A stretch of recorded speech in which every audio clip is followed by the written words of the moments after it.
Welcome to another Fibre Laser Learning Lab.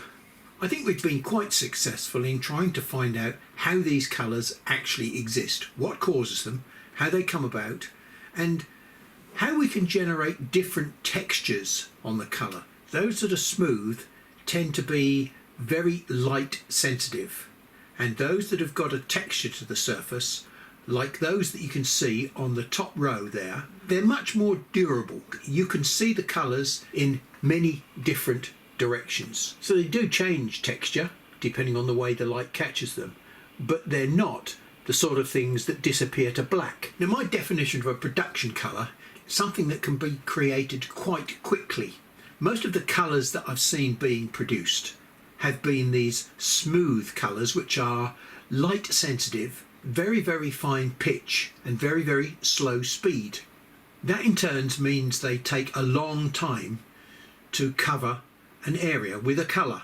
My aim is to try and find ways of producing the colour quickly and durably. Just as an example here, we've got a gold just there at A3. It's 2000 millimeters a second and 1 micron pitch. To do that little square probably takes 4 or 5 seconds. This one at the bottom is exactly the same colour, not quite as sparkly, but it's certainly a production worthy gold, which probably takes less than half a second because it's done at 60 microns pitch and 2000 millimeters a second with a 30 nanosecond pulse. I'm getting the feel for the way that these colours operate. They are, in a way, very temperature sensitive, but not sensitive to the atmosphere, but sensitive to the temperature that you can induce into the surface with pulses and power. So I'm getting quite a warm, cuddly feeling about being able to create these colours. So from my experience so far, what I've done, I'm producing what I would call a colour search. It's a prospecting swatch, which allows me, first of all, I've decided that the range of colours that I'm looking for are going to be sparkly colours in this range of around about 1200 to 2000 millimeters a second. And I also know that it's very likely that the colours that I'm going to be looking for are roughly between 4 microns and 1 micron. They may be down at 0.5 of a micron, but I'm not going to be looking at that at the moment. We're just going to do a prospecting search between these 2 microns and these 2 speeds. And we're going to do it for every single pulse width. Now, to be honest, I got to the bottom of this page here and we got as far as 30 nanoseconds pulse. And if we look at these results again, you'll clearly see that once we got to the end of this column here, we almost ran out of colour. There is no colour in these second and third rows here, in the B's and C's. So B1 was the end of the 6 nanosecond pulses. That's where our colour stops. I ought to be just looking in the 2, 4 and 6 nanosecond pulse region for the colours. I did push on to the bottom of the page because, hey, I like things to round off nicely. This here was the bottom of my page. 30 nanoseconds, 1200 millimeters a second with a 1 micron spacing. Now that gave me a very nice, really nice matte black. But then all these other colours here, there's no colour in them. So when I arrived at this point here, with a 30 nanosecond pulse, 1200 millimeters a second and a 1 micron line spacing, I got dead jet black. Very nice. But I'm already getting the message, hey, there aren't any more decent colours to be found up this end of the range. There's no point in increasing the pulse length anymore. All I should do is finish up burning a hole through the material if I'm not careful. So let's stop at this point and consider whether or not there is something hiding below this black. And when I mean below this black, can we reduce the power on this black patch and find some colour? Well, there are 2 ways that we can reduce the power into that black patch. This is done at 1200 millimeters a second. So the first thing that we could do is increase the speed, which decreases the number of dots horizontally. And the next thing we could do would be to increase the pitch from 1 micron to 10 microns. So this one is 10 microns and 2000 millimeters a second. So we've significantly decreased the number of pulses per square millimeter, and we've changed it from black to dark brown. Okay, that's very good. Let's see what else we can do. We can't change the speed anymore because we're already running maximum speed, i.e. we've got the minimum number of dots across. So the only option left for us now is to increase the line spacing. So here we've increased the line spacing from 10 to 20 microns. It's improved it a bit. It's turned it into a slightly lighter brown. Just a bit of almost like a pale gold. So let's go one more step, and we're taking it up to 40 micron spacing. We're getting a little bit better gold now, and here we are at 60 microns spacing. Yes, 60 microns, that's one beam width, and we've got a lovely gold. Now at the end of the last session I showed you the pattern for what looked like a matte black, but this one is not going to fool your eye. This is exactly what it looks like, matte black. This is done at 90 kilohertz. So now, with the speed at 2000 millimeters a second, you can actually see the pulses. This is the line that created this pattern up here. This is the last line just here where my finger is. So let's just go and have a look at this pattern. I'll just move that up off the screen. There we go, the contrast changes.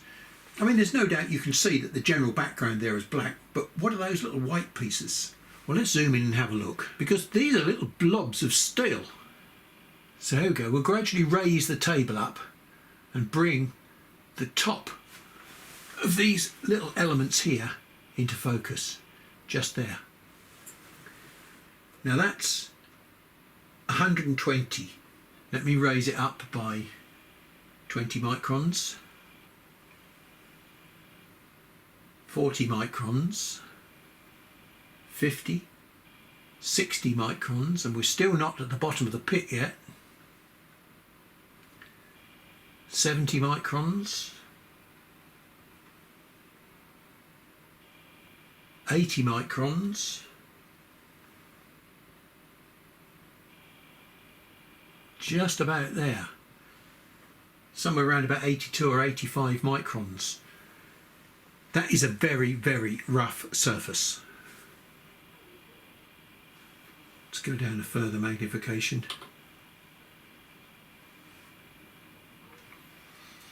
There we go, look, you can see the last line here, and you can see the wake. This rubbish that's created on either side of the line is sitting here. So as we move up, so we're leaving these little wakes of blobs of steel which are sticking up above the background. Thought you might be interested, because this all helps to paint a picture of where colour comes from. In this particular instance, we're seeing no colour even at this level, but sometimes you can see colour and you still get black. But I'm going to have to investigate all these lower powers, but particularly the ones here in the 2, 4 and 6 nanosecond region, because they're the ones where I think I'm going to discover the colours that I'm looking for. This next bit is going to be a very tedious task for me. I'm going to have to sit by the machine and I'm just going to have to play with a few factors. I hope to do it in a fairly logical way, and hope that at the end of it we should be able to produce a nice palette of colours. So I'm off to do quite a few hours worth of work, and I'll come back and report to you when I've got some interesting results. This is a tedious job, but it's fascinating. I said I wasn't going to involve you, and I'm not going to involve you a great deal, but I thought you might like to see a little bit of the method or procedure that I'm going through to try and get these colours, because I've got a little bit of an intuitive feeling about where these colours are and how I can get them now. And I've got a list here so far of about 14 colours that I've identified. Nice, clean, crisp colours that I think we should be able to use if we want to do some artwork. I've still got a lot of colours to add into my palette, but slowly we're building this list. For example, I look at my A3 swatch and I say, that's quite a nice sort of maroon colour, dark purple. let's start off just there and see how we can develop from that colour. So D3, 800 millimetres a second with a 20% power, and the paler mauve, 30%. So I've actually increased the power to get a lighter colour on this swatch. Now I'm sure you can see in this light that that is a very dark maroon, and underneath it we've got a slightly lighter dark purple, and then we go on to a sort of a pastel-y colour here, which is a lilac-y pink. That colour there is only skin deep. It is only manipulating the oxide layer, the molecules in the oxide layer, and changing their colours. The colours that I'm looking for are disrupting the surface of the metal underneath as well, and I'm producing a texture. That's what gives me the sparkly effect. Now, the colour range that I'm going to be finding will be probably significantly different than the range that I could find if I was looking for these superficial surface colours. Now, the surface colours are what everybody else is looking for and everybody else has identified. Eventually I'll probably go back and try and track these down as well, because there's probably a much wider range of colours to be found. But that's not my first task, because they take so long to produce. They're very, very slow. They're not what I would class as production colours. And the whole point about this is you want to use these colours for something. It shouldn't just be a gimmick to sell the machine. We're going to first of all try and recreate D4, and that's my starting point. It's completely repeatable. Ideally, I'd like that colour to be sparkly and as dense as that. So here are my starting parameters. 800 millimetres a second. Well, I know I'm not going to get sparkly colours at 800 millimetres a second. I need to be 1000 or 1200 millimetres minimum to get sparkly colours. So if I change that to 1200 millimetres a second, this is less of a predictable thing. I don't know whether the power is linear or not. When I'm using 4 nanoseconds, I know that I'm using a frequency of 500 kilohertz. So the kilohertz is fixed. Therefore, the only variable that I want to play with is the number of pulses per square millimetre. As I increase the gap between the lines, I'm reducing the power.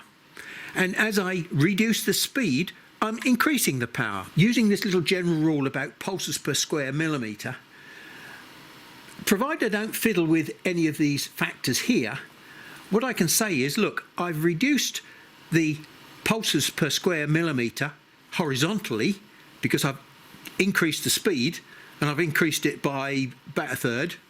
What I ought to do is to decrease this by a third. So really I ought to take this down to something like 0.0006. So I've gone faster on the speed and smaller on the pitch. Net result is it's probably still going to take quite a long time to produce this colour. But I might be able to make it as a sparkly colour now, because, you know, I'm playing with the same numbers, the same number of pulses, roughly the same number of pulses per square millimetre. Okay, well that was reasonably successful, wasn't it? Considering I'm not using a calculator, I'm just guessing. What we've now got is 1200 millimetres a second. That's the edge of my sparkly region. Problem is, we haven't got a sparkly finish because the pulses are seriously limited because we're only using 30% power. So all the spikiness of this sharp pulse is not there. So we're doing very little damage to the surface of the material. What we need to do is now push the percent power up. Now if we push the percent power up, we're going to change the colour. Now this is where I say percent power is a difficult thing to play with. While I'm just playing with pulses per square millimetre, as you can see, I can fairly easily guess what's going to happen. As soon as I start messing around with the power, I'm jumping off the edge of the cliff and I don't know what's at the bottom. Let me put the power up to something like 50% to make the pulses sharper. It means I'm putting more power into the job. Now there are two ways to get rid of the power. Number one, I'll tell you what we'll do. We'll leave it at 50% and I'll show you what happens. Well, there we go. That's what's happened. We've produced a lovely sort of light pink lilac-y colour. Now, of course, What you can see here with the previous two colours is they're not as bright, because when you turn them to the light they've got this surface problem. Look, they disappear. You can only see those colours in certain lights, but look at the mauve at the bottom. As I turn the mauve round, it's remaining. There's a slight change of colour there, but we've now messed around with the surface texture.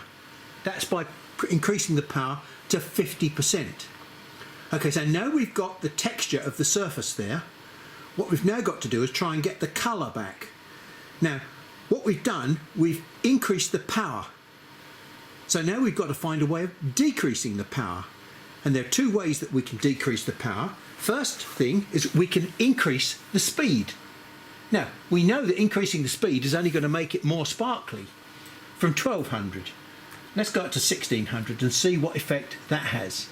Now, hopefully, that's going to bring the colour back down closer to these darker colours. Let's give that a try.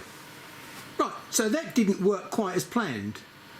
We didn't finish up with a darker mauve, we finished up with a latte coffee colour. It's a very nice colour, which I shall have to make a note of on my palette. And instead of changing the pulses across, which is what the speed is doing, we'll try and change the pulses vertically in the Y direction by changing the pitch. So we'll change the pitch back from 0.6 of a micron to 1 micron and see what effect that has. So when we went from 1200 to 1600 millimeters a second, we reduced the power so much in the horizontal direction that we caused the coffee colour. So what we've now done is we've decreased the speed in the horizontal direction to increase the number of pulses again, but this time I've offset the increase in pulses in the horizontal direction by decreasing the number in the Y direction by increasing the pitch from 0.6 of a micron to 1 micron. And we've got our mauve back again. So if I reduce the power even more, can I get back to a darker mauve? And the way that it looks as though I've got to do that is by changing it in the vertical direction and not messing around with the speed. So I leave the speed at 1200, and this time we'll change to something like about 1.5 microns. It's only going to be a small micron change to effect this quite dramatic change in the amount of heat that we're putting into the surface.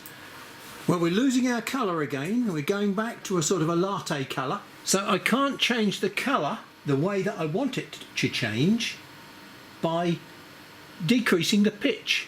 Let's change it the other way, just in case. Well, we are getting it back again. Let me take it right the way down then to something like about 0.0002. 0.2 of a micron. That's a silly number. Let's see how dark I can get it. Now look, even down at 0.2 of a micron, it's made no difference to the colour. Can I take the speed up and change the colour now? And 1400 is taking us towards pink, brown. So let's go down to 1000. That's a long way back. 800, and stubbornly it refuses to change colour. But what it does demonstrate is the huge range of parameters over which you can find these colours. We've put that nice latte colour in our colour swatch. I think we ought to have one of these nice lilacs in there as well. All I've got to do is find out which one of those was the fastest. That's the process that I'm going through. Very tedious, but I'm enjoying hunting for these colours. As you can see, I can chase these colours around by just understanding how the colours come about, the amount of heat going into the surface. Here we've got a couple of dark purple or maroon colours, which are not sparkly colours. So I can't actually get these colours into my sparkle range. But they have proved very, very useful in telling me something about the way these colours are produced and the way this machine works. Now in the EzeCAD software, just here, I have the option to change the way in which scanning takes place. I've got, I think, 5 options. We've got this one here which scans backwards and forwards and also joins up the ends of the scan lines. We've got this one here which looks as though it might be an intermittent scan. I don't really know because I haven't looked it up in detail. We've got another one here which is a unilateral scan, which means that it only scans in one direction, and the red lines indicate the flyback lines to the beginning. Then we've got this one here, and the red lines on the end indicate the fact that it flies from one end up, across, up, across, up, and the ups are not included in the cut. It's only the backwards and forwards bidirectional scanning which are included. And then finally we've got this funny one, which is a circular one, which is a really strange one, and I don't know why you'd want to use this, because I've got an idea that the actual beam gets slower as it gets towards the centre. But whatever it is, we have got these 5 different scanning options, and only that one I think as a usable scan, the unidirectional scan. You can see the strange colour marking on this top pattern here. It almost looks like a graph. That's the bidirectional scanning. The one underneath, which is the nice uniform pattern, is the unidirectional scanning.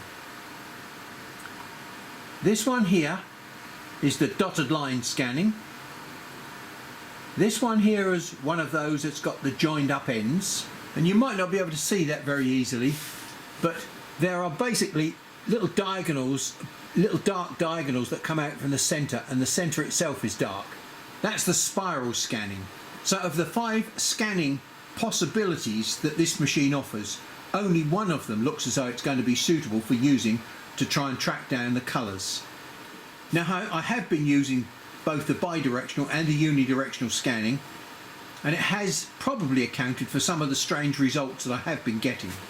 Now, as I've mentioned to you before, there is no exact formula for any one colour. There may be a range, and some of the colours that I've discovered have got huge range of opportunities. You've heard me mention several times that I'm looking for what I call production colours. Now, production colour to me is something that can be done quickly and efficiently with a good stable colour, and not one of these colours that you have to look at in a certain light to see what it's really like. To make things a little bit more accurate in my comparison, I'm going to run a 10mm by 10mm, and this will tell me how long it takes to engrave 100 square millimetres.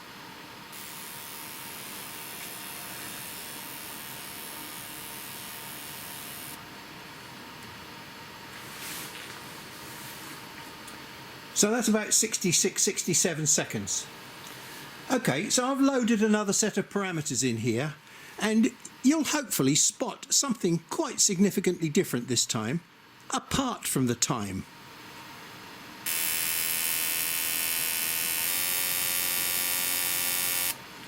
Bit slow there, wasn't I? It was about 4.5 seconds. Bit different to 66 seconds, isn't it? Now we can move those golds around in all sorts of lights, as you can see. And yeah, they do change in texture a little bit, but however you look at them, you can see that they are gold. Whereas some of these other colours on here disappear to black. Well, we're back in the office now because after several hours in the cold workshop producing lots and lots of colour swatches, it's always interesting because I'm learning a great deal about where these colours are coming from and how you can chase them around a little bit and how you can modify them. Now, we've just come off of talking about how some of these colours are very fragile. Look at that lovely salmon pink and mauve there. Fantastic colours, provided you look at them from just the right angle. You move it slightly and they almost turn to black. They lose all their colour. That's what I define as a fragile colour. Now, something that I have discovered, which undoubtedly other people already know, is that we've got these 2 colours here, and beside them we've got a plus and a minus. But they're not really plus and minus, because what I discovered was that if I do a single scan, which is what the minus means, it means a scan in that direction, then I get this salmon pink. But if I use exactly the same parameters and I change my scanning technique to a double scan, it scans across to start with and then vertically, I get a different colour. So I'm modifying the surface film by doing the thing twice. If I scan across it this direction twice, I don't get that colour.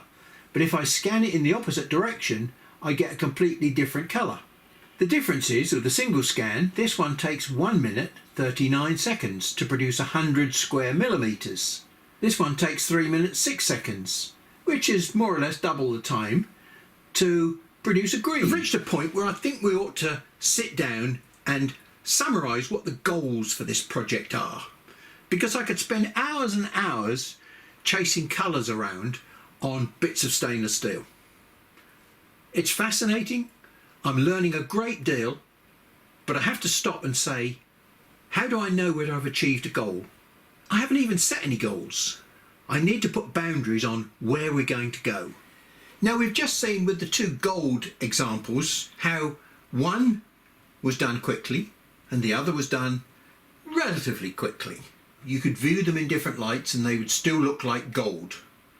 On the other hand, there were other colours that we talked about which were, I think I used the word fragile, which meant that they were lovely colours provided you looked at them in the right light from the right angle.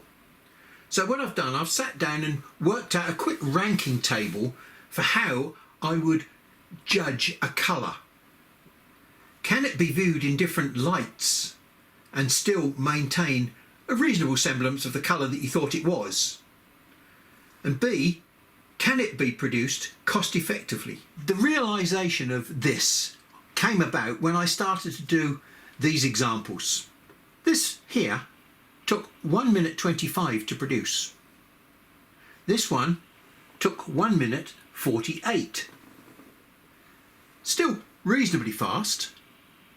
This one, which I never finished, was already about 30 or 40 minutes in before I decided to abort it, because it was going to take an hour and a half to maybe 2 hours to produce this.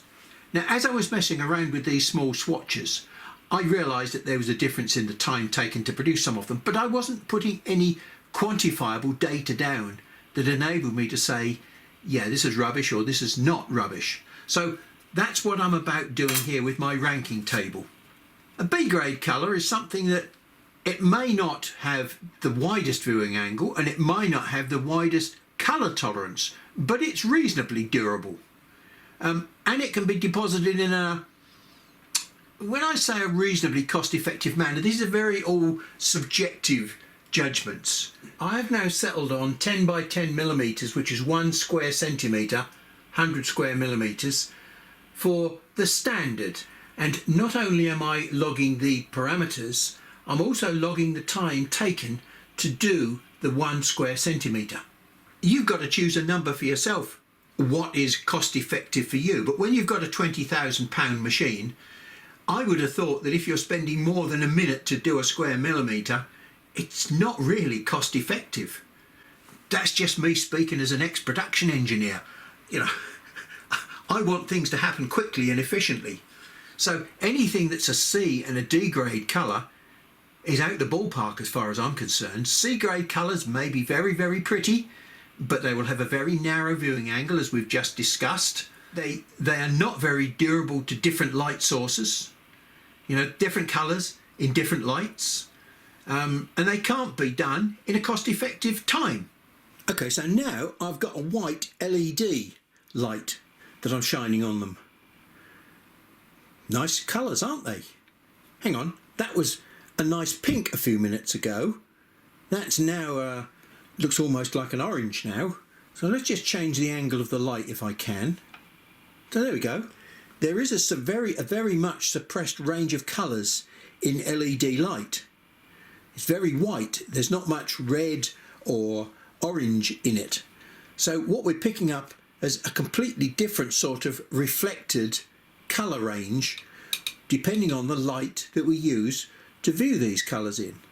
Ideally we're looking for colours like this, which regardless of how you look at them in the light, most of them remain pretty stable. We've got one there that is not, You'll see that changes colour dramatically as I look from grey to black. And then when we shine LED lights on it,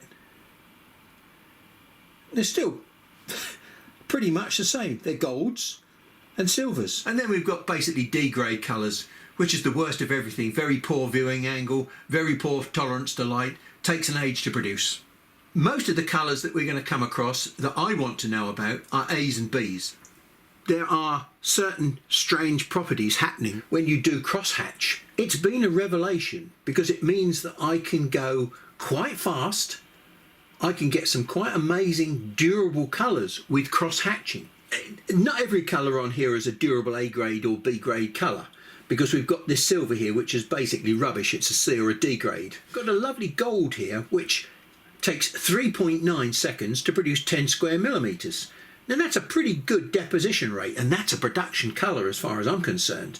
We've got another gold here which takes a second longer, 4.8 seconds. So okay, so it takes 25% longer.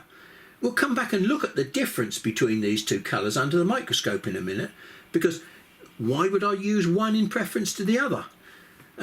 This is a slightly brighter, lighter gold, and maybe this has got a slightly better light durability. I mean, when we get down to here, for example, we've got these browns, these matte browns. Look, 11.6, 15.4, 23.3. They're all the same parameters, except one was done with a 20 micron spacing, one was done with a 15 micron spacing, and one was done with a 10 micron spacing. Okay, so that's the reason why we've got greater times. As I close up the lines, it takes more time to scan the same area. But there is no difference in quality, so why would I go for 23.3 when I can have 11.6? Now, black is a particularly difficult colour. You can't get a decent black without spending time on it. And yeah, okay, so this took 34 seconds to produce that black. Black is a colour you might want to steer clear of unless you're absolutely desperate. So it would appear that golds and silvers and whites are the colours that you can go for. So let's just take a quick look at this colour palette here. We've got these pinks and rubbish colours down here which look lovely, but they're not, they're too fragile. They're not production colours, and they also take 1 minute 39, 3 minutes, 6 minutes. I mean, even these lovely pinks down here, the one lesson that I have learned is, look, we've got two blues that are exactly the same, and we've got two pinks at the bottom here that are exactly the same. The difference is time. It would appear that I don't need double scanning if I produce a rough surface in the first pass. But I can't get those colours faster. That's part of what I've been trying to do. Find a colour and then see how far I can push it in terms of speed and still retain the colour. Some colours you just can't get the speed out of, and that demotes them to possibly a B grade, where the colour is good. It's got a wide tolerance of light capability, but it ain't very quick. That's the difference between an A grade and a B grade colour, mainly the amount of time it takes to produce them. So we're going to close the session with a few minutes of looking at some of the colours under the microscope. Now, this is the salmon colour that we talked about. A mixture of pink and yellow, and the pink predominates, but there's probably 50% yellow in that picture with a little hint of pale lime green. But you don't see any of that with the naked eye. You only see the pink. The other thing that I want to point out here are these striation lines that you see on here. You can see through the film to the material that's underneath. Now, there is a bit of hint on there of lines going up and down. That's the scan lines, because this is the second pass. So the lines are going vertically now.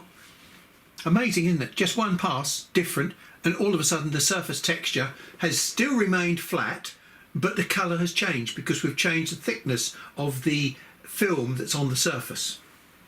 Now we'll take a look at those two golds. The first one was the slightly redder of the two golds. It's amazing, isn't it? All those colours, look at them. They're superb. Which had a scanning interval of 100 microns. So what we've got here is a beam width of 60 microns and another beam width of 60 microns. So we've got 40 microns between, which have not been touched. Well, not entirely true, because you're going to ask the question, what are these marks across here, these regular marks? Well, that's the first scan that went across, but this is a crosshatch scan. So if we look here carefully, you might just be able to pick up the beam shape, the striations for the beam shape going across there on this channel. And you can certainly pick up the beam striations in this channel here. Look at the rainbow of colours on there. And yet that comes out as just a sparkly gold. Now let's compare that to the lighter gold. This has only got 60 micron spacing between the lines as opposed to 100 microns, which is why it took a little bit longer. And look, here we can see the 60 microns here with virtual joints between the lines. But again, we've got our marks that run across here. Look, that little mark there and that little mark there. So there's the 60 microns for the first pass going across there. So as you can clearly see, there is not as much red in this picture. It is more yellow and some blues and greens. And that accounts for maybe why visibly this looks a slightly lighter gold. This is 400 times magnification, and it's not what your eye sees. That's 50 times magnification, and even that you wouldn't say is going to give you a nice bright gold. Now that's really pretty, isn't it? But that's the one that gives you the redder gold. Now this brings us nicely back to the situation that I described very early on as to about how we came across these patterns. This could quite easily be the regular pattern that we saw on butterfly wings. Now it's the regularity of that pattern that's probably allowing us to see the dispersion of light in many different directions, and it gives the colour its durability. In one of the early videos we've seen black before, and sure enough, is that black? That should be a dark gold, according to what we see here. We've got our 10 micron lines, but every time we move across 10 microns, what we're doing, we're leaving a debris trail that's down the side of the burn. So what we've got here is a series of ploughed field effect type build-ups behind the beam as it moves across. Finally, we'll take a quick look at my B grade pinks and blues. As you can see, we move in and out of focus to all sorts of things there. It's a distorted surface, it's a broken up surface, so that's why it's glittery. We've got some pink in there, but we've got a lot of dark green and yellow. So the interesting question is, why is this coming out such a nice bright glittery pink? Okay, now this is our durable blue that takes too long to produce, so it's a B grade. We've got a scale on here which is 0 to 10 microns.